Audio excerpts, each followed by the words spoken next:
Don't Shout at the Vegetables, Lessons in Sustainable Leadership and Human Growth, written and narrated by Max Kent.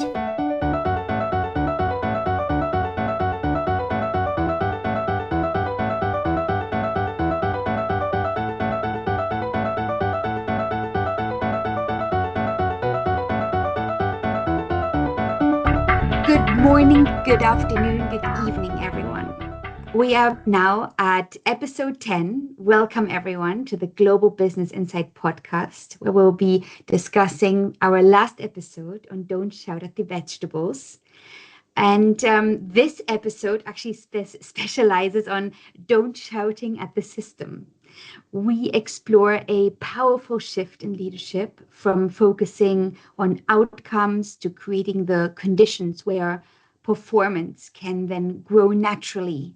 And of course, I'm joined by my partner in crime, but also the author of the book, Max Kent.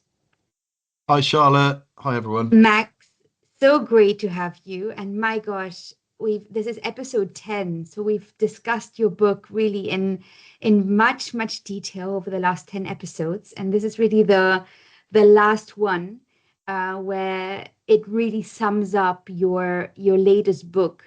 Max, if we just dig right into question number one, why does pressure shrink performance instead of increasing it? Thanks, Charlotte. Hi, everyone. Thanks once again. Fantastic to have done the 10 episodes on Don't Shout at the Vegetables book. It's really brought it to life. Yes, it was fantastic writing the book, get it out there in hard copy format. I've also been recording the audio book, which is coming out soon. And these podcasts really get us to actually get into the concepts within the book in far more detail and bring those to life. So it's been a fantastic exercise to do this. Coming to your question on why pressure shrinks performance rather than increasing it, that's a fundamental concept within the book. When you put pressure on something, it shrinks performance because it narrows the attention down to that immediate threat. And it actually reduces the cognitive flexibility, the brain capacity of the team to actually think collaboratively or creatively about anything they're doing. They're just in survival mode. So when they're in survival mode, people do the minimum to avoid pain rather than create value or doing their best. They stop taking healthy risks. They stop sharing early warning signs. They stop thinking creatively. You may get short bursts of output, but you lose sustainable excellence. So I think that's the worst thing, is when leaders put pressure on the team and they actually do get a short-term result. They think that is the way to lead them always, when what they're going to lose is all of that creativity, all of the flexibility within the team by essentially just putting pressure on them to deliver. We can't carry on like that with the team. It will burn out. Absolutely. And that's why it's really up to the leaders also to make the change. Max, how do leaders then unconsciously shout at the system? So, when I wrote the book, the original title, Don't Shout at the Vegetables, came from really the analogy of what it could have been at that point in time. Don't shout at the salespeople, because, at the time, I was quite under pressure as a sales leader to get my team to perform faster when the sales cycle of the deals we were working on would never deliver in the time that the business needed it to. So you can shout all you like for performance and for results, they're not going to happen any faster. And that really is a symptom of leaders shouting at the system that they're working within, because as a leader, you're under immense pressure. We all are, especially the senior leaders within a team, board level leaders, where they maybe have investors to satisfy, financial targets to deliver on.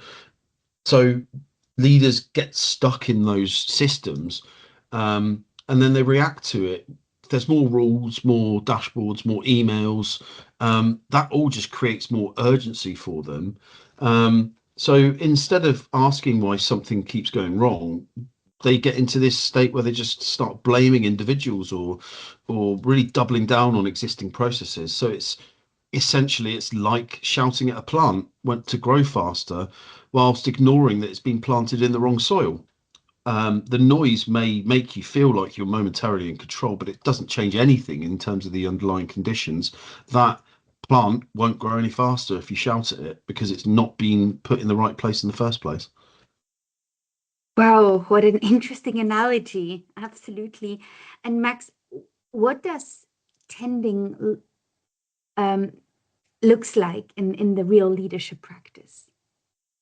Just thinking back to the garden analogy, you've got to tend to your plants, tend to your vegetables, and really tend to anything that you want to grow in the right way. Otherwise, it becomes neglected and doesn't perform in the way you want it to. So, in practice, in leadership and in business, tending looks like paying attention to patterns that are evolving through the business, not just the events that happen. You're listening to what's not being said. You're noticing recurring bottlenecks and recurring issues. Um, and you're treating things like people in your teams being exhausted as data and feedback, not a weakness with them. It's a symptom of a bigger problem. So when you're tending, you're looking at root causes and the underlying problems and fixing all those things that help true growth. You adjust resources, you adjust expectations, and even the rituals that your business goes through. So the system itself has a much better chance of producing the outcomes you want. So tending feels slower because again, it's a lot calmer way of doing things. And sometimes the leaders in the business, they're under pressure to be seen to be shouting at their teams because that's where their senior leaders have told them they want to see them putting the business under pressure to perform.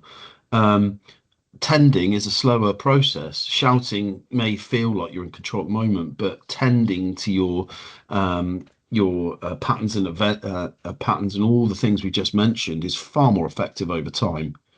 Mm. And how do then patience and conditions outperform urgency and force? Well, again, it's patience is probably one of the most difficult things for most business people to learn and be aware of. Um, the more you force things, the less they happen, and it's the same with life, with kind of anything you really want. I don't know if you've ever noticed, but the more you focus on something happening, the less it happens. The more you relax and stop thinking about it, the more it happens faster. So that aligns with how humans and systems actually grow. I mean, some people say this is the way the universe works. But really, what we're just talking about is letting things happen in the way they're meant to, because you can't accelerate trust, you can't accelerate learning, you can't accelerate healing by shouting at anything. So when you actually get the conditions right for your teams in this context, we're talking about leadership and business, when they feel safe, when they have clarity, when their tasks are paced correctly, when they feel like they've got support, that growth happens much faster than you expect, but it feels organic rather than violent, like you forced it. Um, Urgency has its place, but as a kind of a spice on top, not a staple thing. We always have deadlines that have to be achieved, and sometimes we have to work harder to get things over the line. I think that's very different to being in a constant state of panic and urgency, where you're just being constantly under pressure. Oh, absolutely.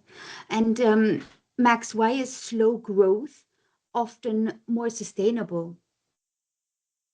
It's more sustainable because the system itself has got time to adapt each step of the way. People can build new habits as things grow, relationships and capabilities can all grow without breaking.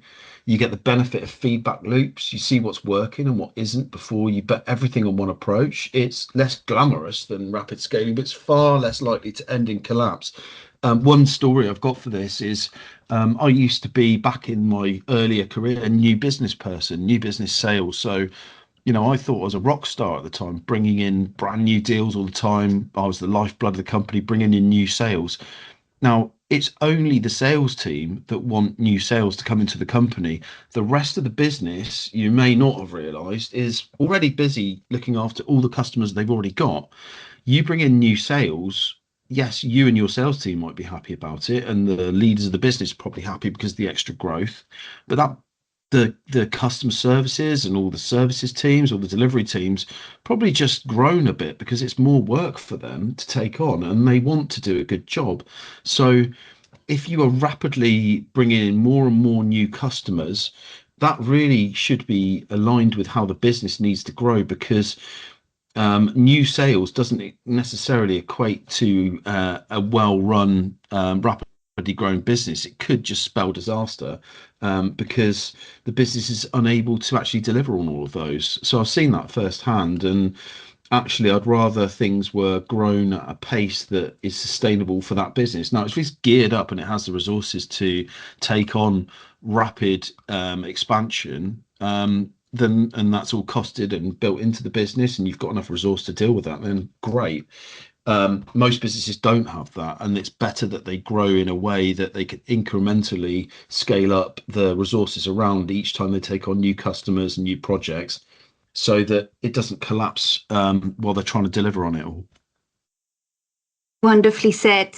And Max, how does a leader shift from forcing outcomes to enabling them?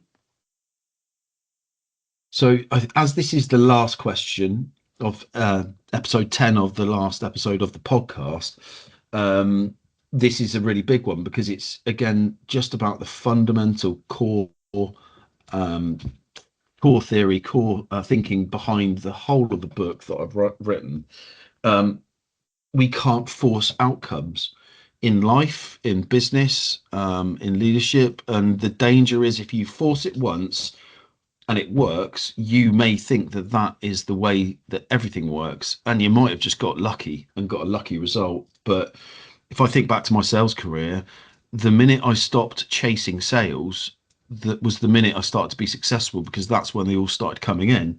You are out there building pipelines as a salesperson, but if you start chasing them all in because your boss is telling you to chase them in, most of the time you'll just put people off, and some of those sales you'll never get. That's just one example.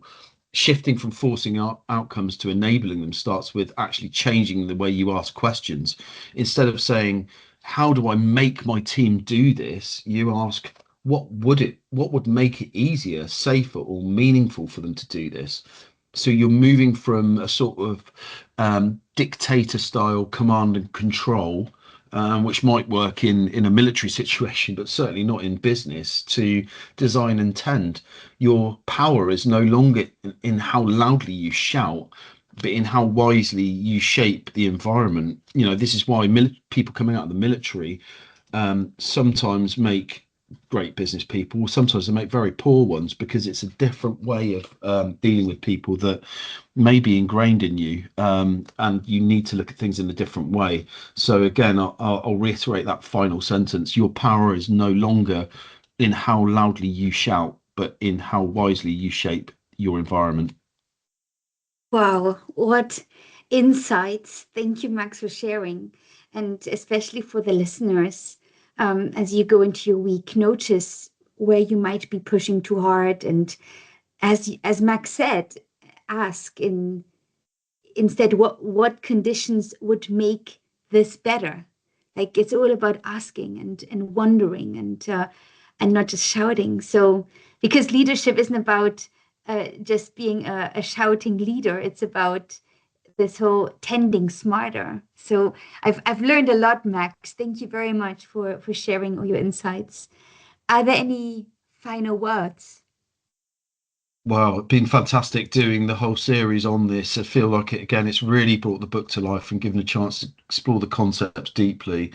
Um, I hope that's been helpful for the listeners. As I said, the audio book is coming out soon. There'll be a lot more content coming out on the book soon. So please go off and get your copies, available on Amazon now, and look forward to getting involved in more and more discussions around these concepts, because it's a real passion of mine, and it's been fantastic to share this with as many people as possible. So thank you once again. Don't Shout at the Vegetables: Lessons in Sustainable Leadership and Human Growth. Written and narrated by Max Kent.